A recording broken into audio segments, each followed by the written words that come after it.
ओम श्री सद्गुरवे नमः। जय गुरु।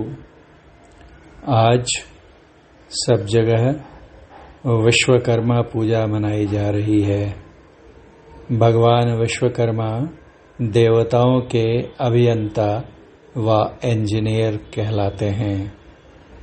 उन्होंने पलक झपकते ही इंद्रलोक, कुबेरपुरी, हस्तिनापुर, सुदामा की नगरी, कुबेरपुर, द्वारिका जैसे शहरों का, लोकों का निर्माण किया था। इसके अतिरिक्त कर्ण के कुंडल, यमराज के कालदंड, भगवान विष्णु का सुदर्शन चक्र इत्यादि इन्हीं के द्वारा निर्मित बतलाए जाते हैं। अतः आज के दिन इन दिव्य देव की पूजा सभी लोग करते हैं और इस अवसर पर अपने वाहनों की, अपने औजारों की, यंत्रों संयंत्रों की फैक्ट्रियों में आज पूजा की जाती है और भगवान विश्वकर्मा का उनके सुचारू संचालन के लिए आह्वान किया जाता है, प्रार्थना की जाती है। परंतु विश्वकर्मा का वास्तविक स्वरूप क्या है और उनकी सच्ची पूजा किस प्रकार की जाती है या की जानी चाहिए, इस विषय पर अर्थात विश्वकर्मा पूजा के आध्यात्मिक पक्ष पर प्रकाश डालते पूज्यपाद महर्षि संत सेवी परमहंस जी महाराज का एक प्रवचन आज के इस पुनीत अवसर पर आप सबों के साथ साझा करता हूँ। समवेत समादरणीय सज्जन वृंद, माताओं एवं भक्तिमती बहनों, आज विश्वकर्मा पूजा का दिन है। जानकर प्रसन्नता हुई। मेरे विचार में आज ही क्यों, विश्वकर्मा पूजा तो प्रतिदिन होनी चाहिए और जितना हो सके अधिक से अधिक करनी चाहिए। विश्वकर्मा शब्द के अनेक अर्थों में एक अर्थ सृष्टि का रचयिता भी होता है। विश्व को कर्मा अर्थात कर्म बनाने वाले, विश्वकर्मा अर्थात परमात्मा, सृष्टि के रचयिता परम प्रभु परमात्मा हैं। परमात्मा की सृष्टि में जिस ओर दृष्टि कीजिए उनकी अनंतता का बोध होगा। उनकी महिमा अपरंपार है। बचपन में जब मैं चतुर्थ वर्ग में पढ़ता था तो पाठ्यक्रम में मैंने ईश्वर महिमा के संबंध में एक बड़ी अच्छी कविता पढ़ी थी। वह आज तक मुझे याद है। ध्यान लगा के जो देखो तुम सृष्टि की सुघराई को, बात बात में पाओगे उस ईश्वर की चतुराई को।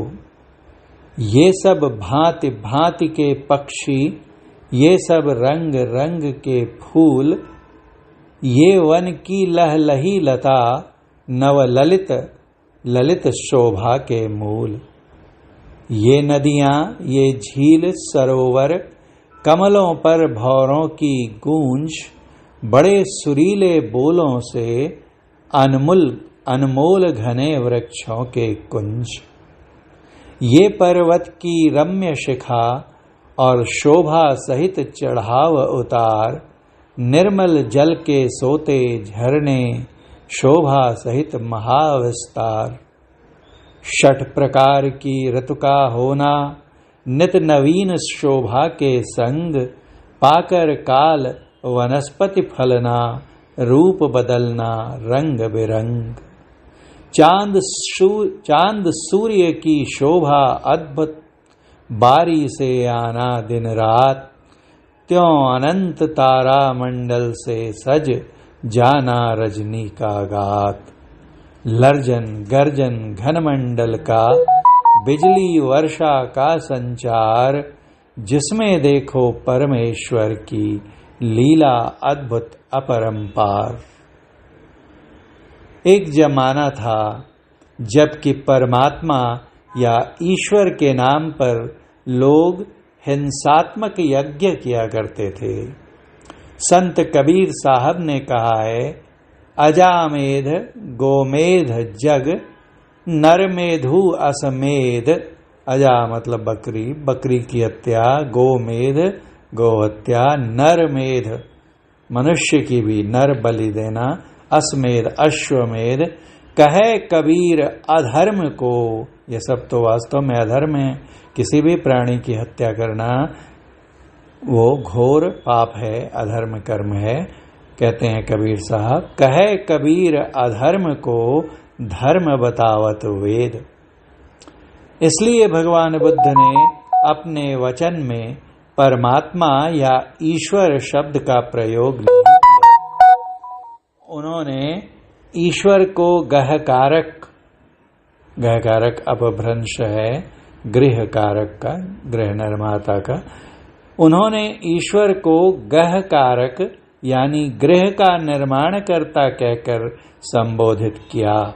यथा अनेक जाति संसारम संघा विस्सम अनिब्बिसम, गहकारक गवे संतो दुखा जाति पुनः पुनम।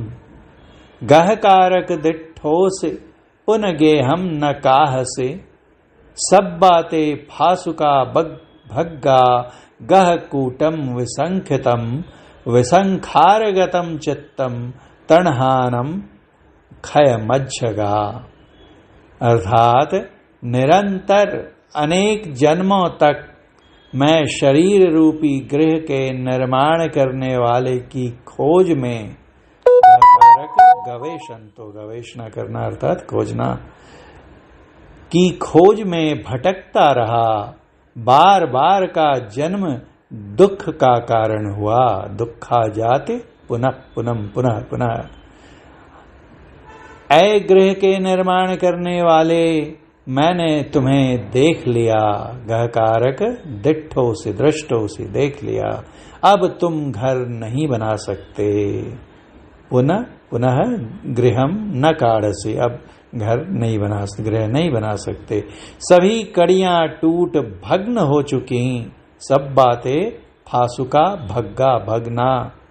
सर्वा जितनी फांसें थी सब भग्न हो गईं और गह कूटम गृह का शिखर टूट गया। चित्त संस्कार रहित हो गया। विसंखार गतम चित्तम, विसंस्कार गतम चित्तम। और तृष्णाओं का क्षय हो गया। तणहानम, तणहानम मतलब, तणहा मतलब तृष्णा, क्षय, क्षय क्षय का अपभ्रंश है। क्षयम अर्थात क्षयम, क्षय हो गया। इस शरीर रूपी घर के संबंध में एक भक्त ने बड़ा अच्छा कहा है, हे परमात्मा, आपने मुझको 84 लाख प्रकार के कपड़ों को पहनाकर अपने रंग मंच पर मुझसे नृत्य करवाया है। अगर आप मेरे नृत्य से प्रसन्न हैं तो मुझे मुक्ति का वरदान दीजिए, और यदि अप्रसन्न हैं तो कह दीजिए कि तुम मेरे रंग मंच पर कभी मत आना। अर्थात दोनों ही परिस्थितियों में मुझे मुक्त कर दीजिए। भगवान बुद्ध कहते हैं कि तृष्णाओं का क्षय हो गया है, अब तुम घर नहीं बना सकते। तृष्णाओं का क्षय कैसे होता है? वह आती कहां से है? मन से उत्पन्न होती है। जब तक मन को शांत करने की क्रिया नहीं जानेंगे, मन को शांत नहीं कर लेंगे, तब तक अशांत मन से तृष्णाओं का नाश नहीं होगा। आज इससे लड़ाई, कल उससे झगड़ा, इससे राग, उससे रोष। जिसके हृदय में राग की आग जल रही है वह कहीं भी भाग कर क्यों न जाए, लेकिन शांति नहीं मिलेगी। भगवान बुद्ध का वचन है, उसने हमको मारा, उसने हमको गाली दी, उसने हमको लूट लिया, उसने हमको हरा दिया, जो ऐसी बातें मन में लाते रहते हैं उनका बैर कभी शांत नहीं होता। पुनः उन्होंने कहा, उसने हमको मारा, उसने हमको गाली दी, उसने हमको लूट लिया, उसने हमको हरा दिया, जो ऐसी बातें मन में नहीं लाते उनका बैर शांत हो जाता है। न हि वैरेन वैरानि सम्मन्तीध कुदाचनम अवैरेन च सम्मन्ते एस धम्म सनंतनो। धम्म पद अर्थात वैर से वैर कभी शांत नहीं होता। वैर अर्थात शत्रुता, दुश्मनी, अवैर से, मित्रता से शांत होता है। इसलिए वैर को वैर से नहीं, अवैर से यानी मित्रता से हम जीत कर शांति लाभ कर सकते हैं। जो लोग नित्य प्रति अनेक व्यक्तियों से मिलते हैं, उनसे बातें करते हैं, वे जब ध्यान करने के लिए बैठते हैं तब किसने क्या बातें कही वे सब बातें मन में आने लगती हैं। उनके प्रति प्रिय और अप्रिय भावना मन में उत्पन्न होने लगती हैं। ऐसी स्थिति में वह ध्यान क्या करेगा? यही कारण है कि लोग जंगल में जाकर शांत एकांत स्थान में ध्यान करते थे। यदि माया संग्रह करने से ही शांति मिल जाती तो भगवान बुद्ध और भगवान महावीर ने अपना राजपाट, धन दौलत, पत्नी, पुत्र, परिवार आदि को क्यों छोड़ा? और तो और हमारे परम पूज्य गुरुदेव ने अपने परिजन धन को परित्याग कर यहाँ की गुहा में अर्थात कुप्पा घाट की गुफा में शांत एकांत बैठकर ध्यान करने की आवश्यकता क्यों समझी?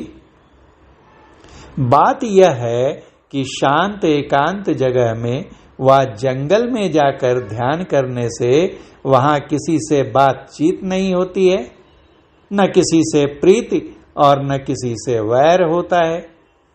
जिसको ध्यान भजन करने का शौक है वह अपने को शांत एकांत में रखेगा, तभी वह साधना कर सफलता प्राप्त कर सकता है। श्री रामकृष्ण परमहंस जी ने कहा है, पहले कुछ दिनों तक एकांत में बैठकर ध्यान करना सीखो। पूरा अभ्यास हो जाने पर फिर जहां तहां बैठकर भी ध्यान कर सकोगे। पेड़ जब छोटा रहता है तब उसको घेरा लगा कर रखना पड़ता है, नहीं तो गाय बकरियां चर जाएं। जब वह पेड़ पूरा बढ़ जाता है तब फिर उसमें 10-10 गाय बकरियां बंधी रहने से भी उसका कुछ नहीं बिगड़ सकता। इसलिए ध्यान करना मन में, वन में और कोने में। इसमें संदेह नहीं कि संस्कार विशेष व्यक्ति की बात दूसरी है। जिनके कुछ बहुत उच्च संस्कार हैं, बहुत उद्दीप्त प्रदीप्त संस्कार हैं, वो कहीं भी ऐसा कर लेते हैं, किसी भी परिस्थिति में रहकर ध्यानमग्न हो जाते हैं। लेकिन फिर भी सामान्य जन के लिए उस तरह का एकांत नहीं मिलने पर भी कुछ न कुछ भजनाभ्यास अवश्य करना चाहिए। जो बहुत विकसित संस्कार वाले होते हैं वो संसार में रहकर भी या संसार छोड़कर वो कहीं निर्जन स्थान में जाकर ध्यान करते हैं। लेकिन सामान्य जन ऐसा कर नहीं सकते। उनकी घर गृहस्थी है, परिवार है, उनके समाज में उत्तरदायित्व हैं, तो कहते हैं कि ऐसा अगर उन्हें एकांत स्थान न भी मिले तो थोड़ा समय निकालकर ध्यानाभ्यास अवश्य करना चाहिए। नहीं कुछ करने से कुछ करना तो अच्छा है ही। हमारे पड़ोस में बंगाल प्रांत है, वहां के लोग कहा करते हैं, ना मामू थाकले काना मामू भालो। अर्थात मामू नहीं है उससे बढ़िया तो काना मामू भी तो है, कम से कम एक आंख वाले मामू, वो भी भालो अच्छे हैं। नहीं होने से तो कुछ होना अच्छा है। अंग्रेजी में कहा होता है something is better than nothing. लेकिन जिसको लक्ष्य प्राप्त करना है उसको तो मनोयोग पूर्वक भजन करना होगा और आवश्यक त्याग भी करना होगा। जिस तरह सरोवर जल में स्नान करने के लिए उसमें जो काई होती है उसे हटाकर तब डुबकी लगाते हैं, उसी तरह मन में जो विकार है उसे हटाना होगा। जैसे जैसे मन साफ होगा वैसे वैसे प्रभु की परछाई पड़ेगी। श्रावण भाद्रपद महीने में नदी का पानी देखिए कितना गंदला होता है, उसमें परछाई नहीं पड़ती है। कुछ महीनों के बाद जैसे जैसे पानी साफ होता जाता है वैसे वैसे परछाई दिखती है। होते होते जब सारी मिट्टी नीचे बैठ जाती है तो जल बिल्कुल स्वच्छ हो जाता है और तब चेहरा स्पष्ट देखने में आने लगता है। उसी तरह जब तक हमारा मन मल से युक्त है तब तक प्रभु की परछाई नहीं मिलेगी। दर्शन तो दूर की बात है, कहां से होगा, परछाई भी प्रभु की नहीं मिलेगी।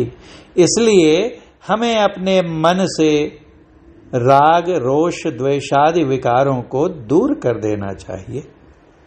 गुरुदेव एक कथा कहा करते थे।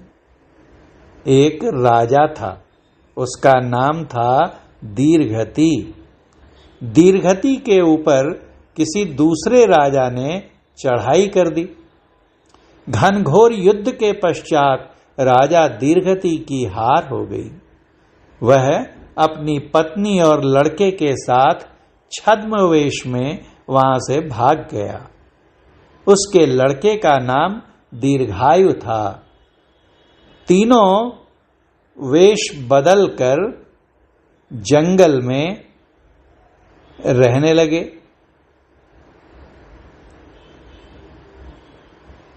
दीर्घायु नौजवान, बुद्धिमान और ज्ञानवान था, लेकिन वह अपना उत्कर्ष दिखलाता तो पकड़ा जाता, इसलिए जंगल की लकड़ियों को काट काट कर बेचता और उससे जो पैसे मिलते उससे तीनों का गुजारा होता।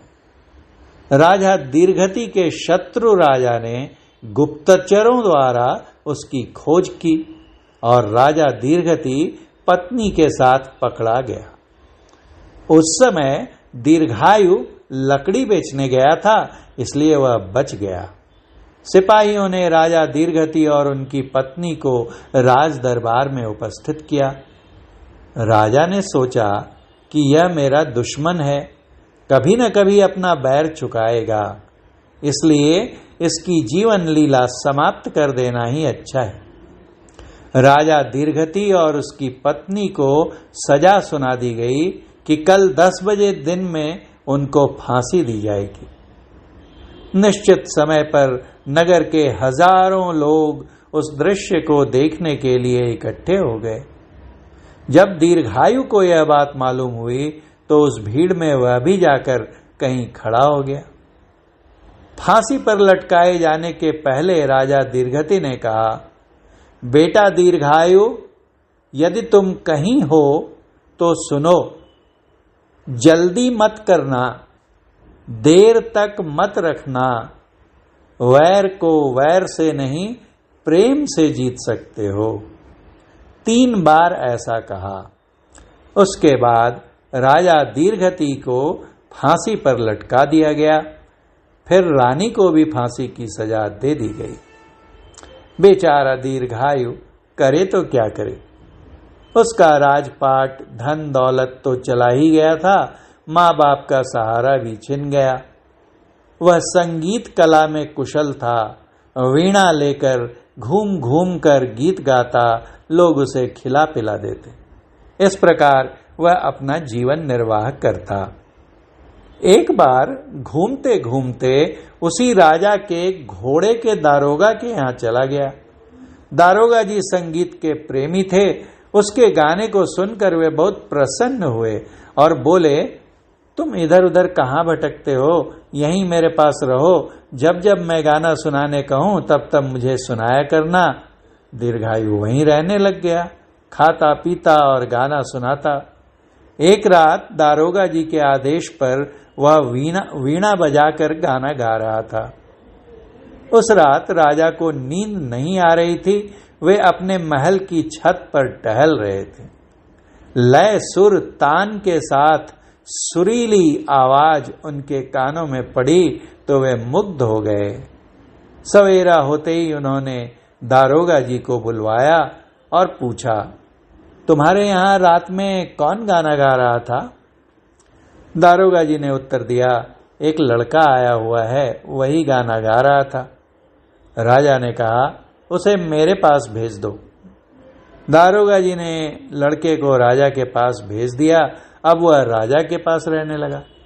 राजा को गा गा कर संगीत सुनाता, उनका मनोरंजन होता।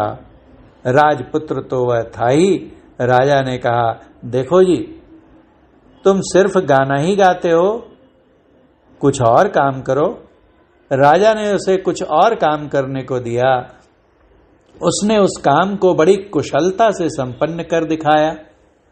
राजा प्रसन्न होकर उसे कुछ ऊंचे पद पर दे दिया। जैसे जैसे वह काम कुशलता पूर्वक करता जाता, राजा उसे ऊंचे ऊंचे पद देता जाता। होते होते राजा ने उसे अपना अंगरक्षक बना लिया। अब राजा जहां जाता वह उसके साथ जाता। जैसे घोड़े की सवारी राजा की होती वैसे उसकी भी होती। खाना पीना सब वैसा ही हो गया। एक दिन राजा जंगल में शिकार खेलने के लिए गया। राजा ने एक शिकार के पीछे अपना घोड़ा दौड़ाया। दीर्घायु भी उनके साथ था। जाते जाते घनघोर जंगल में पहुंच गए। राजा बूढ़ा हो गया था। उन्होंने दीर्घायु से कहा, मैं बहुत थक गया हूं, थोड़ी देर आराम करने के बाद ही घर लौटूंगा। दीर्घायु ने कहा, यहां तो आराम करने का कोई साधन नहीं है। खैर, आप मेरी जांघ पर सिर रखकर सो जाइए। राजा उनकी जांघ पर सिर रखकर सो जाता है। अब दीर्घायु मन ही मन राजा के संबंध में सोचने लगता है कि यही है जिसने मेरा राजपाट, धन दौलत सब हरण कर लिया है, मेरे माँ बाप का वध किया है, स्त्री हत्या के पाप से भी नहीं डरा है, मुझे दर दर का भिखारी बनाने वाला यही है। यहां जंगल में देखने वाला कौन है? यहीं इसका काम तमाम कर देना ठीक है। वह राजा के सिर का बाल मुट्ठी में जकड़कर पकड़ता है और म्यान से तलवार खींचकर उसका गला काटना चाहता है। इतने में उसको अपने पिता का उपदेश याद आया, जल्दी मत करना, देर तक मत रखना, वैर को वैर से नहीं प्रेम से जीत सकते हो, अतएव मारना ठीक नहीं। वह राजा के बाल को छोड़कर तलवार को म्यान में रख लेता है। अब होता क्या है? एकाएक राजा की नींद टूट जाती है और वह चौंक कर उठता है, थर थर कांपने लगता है। लड़के ने पूछा, राजन, आप तो गहरी नींद में सोए हुए थे, इस तरह भयभीत होकर आप कांप क्यों रहे हैं? राजा ने उत्तर दिया, क्या बतलाऊं, मैंने स्वप्न में देखा कि दीर्घति का पुत्र दीर्घायु मेरा गला काट रहा है। इसी डर से मेरी नींद टूट गई और मैं कांप रहा हूं। लड़के ने कहा, दीर्घायु तो मैं ही हूं। अब राजा और भी डर गया। सोचने लगा, जंगल में इसके सिवा दूसरा कोई है नहीं। मैं बूढ़ा हूं और यह जवान है। अब मेरी जान बचने वाली नहीं है। वह हाथ जोड़कर गिड़गिड़ाकर कहने लगा, मेरा जीवन तुम्हारे हाथ में है। मैंने अवश्य ही तुम्हारा बहुत बुरा किया है, मुझे क्षमा कर दो। दीर्घायु ने कहा, राजन, आप मेरे पिता तुल्य हैं, मैं आपको क्षमा कर दूंगा, लेकिन आप भी मुझे क्षमा करें। अभी तक तो आप नहीं जानते थे कि मैं आपका दुश्मन हूं, पर अब तो जान गए। यहां से घर लौटने पर आप अपने लोगों को बतलाएंगे कि यह हमारा दुश्मन है और मुझे मरवा डालेंगे। राजा ने सत्य प्रतिज्ञा की कि ऐसा नहीं होगा। दीर्घायु ने क्षमा कर दिया। घर आने पर राजा के मन में होता है कि दीर्घायु राजपुत्र तो है ही, देखने में कितना सुंदर है, गुण ज्ञान संपन्न है, विद्वान भी है, मेरी पुत्री सयानी हो गई है, क्यों न इसी के साथ उसका विवाह कर दिया जाए। राजा अपनी पुत्री के साथ उसका विवाह कर देता है और उसका राज्य उसे दहेज में लौटा देता है। एक दिन राजा ने दीर्घायु से पूछा, तुम्हारे पिता ने अंतिम समय में तुमसे क्या कहा था, उसका अर्थ क्या है? उसने उत्तर दिया, राजन, मेरे पिताजी के उपदेश ने ही आपकी रक्षा की है। उन्होंने कहा था जल्दी नहीं करना, इसलिए मैंने तलवार को म्यान में रख लिया। कहा था देर तक मत रखना, और वैर को वैर से नहीं प्रेम से जीत सकते हो। मैंने वैर को भुला दिया, देर तक नहीं रखा शत्रुता के भाव को, और आपसे बदला लेने का विचार त्याग दिया।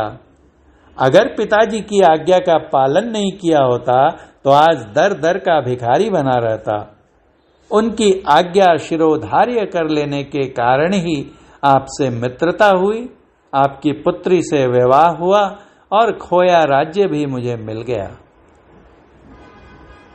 हम अपने हृदय से जब तक वैर भाव को दूर नहीं करेंगे तब तक मानस जप क्या करेंगे और मानस ध्यान क्या होगा। दृष्टि योग और नादानुसंधान तो सुदूर की बात है। हम अपने हृदय को पवित्र करें तभी आगे बढ़ सकते हैं। हम लोग सत्संग में आते हैं, सत्संग की बातों को सुनते हैं।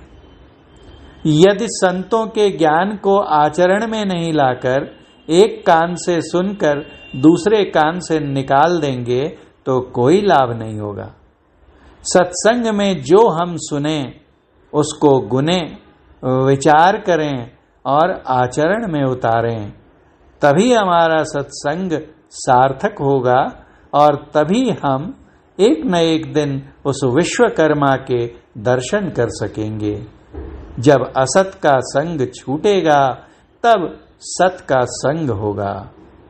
हम लोग बाह्य सत्संग तो बहुत सुने हैं, सुनते हैं और सुनाते भी हैं कि परमात्मा सूक्ष्म है, सूक्ष्मतम है, व्यापक व्याप्य अखंड अनंता है, लेकिन उसे प्राप्त करने के लिए हमारा मन भी सूक्ष्म होना चाहिए। संत पलटू साहब ने कहा है, मन महीन कर लीजिए जब पीऊ लागे हाथ। जब तक मन महीन नहीं होगा प्रभु की प्राप्ति नहीं होगी। महर्षि संत सेवी परमहंस जी महाराज का यह प्रवचन दिनांक 17 सितंबर 2000 ईस्वी को विश्वकर्मा पूजा के अवसर पर महर्षि मेही आश्रम कुप्पा घाट में हुआ था और उनका यह प्रवचन आध्यात्मिक मासिक पत्रिका शांति संदेश में नवंबर 2000 ईस्वी के अंक में प्रकाशित हुआ था। बोलिए श्री सद्गुरु महाराज की जय।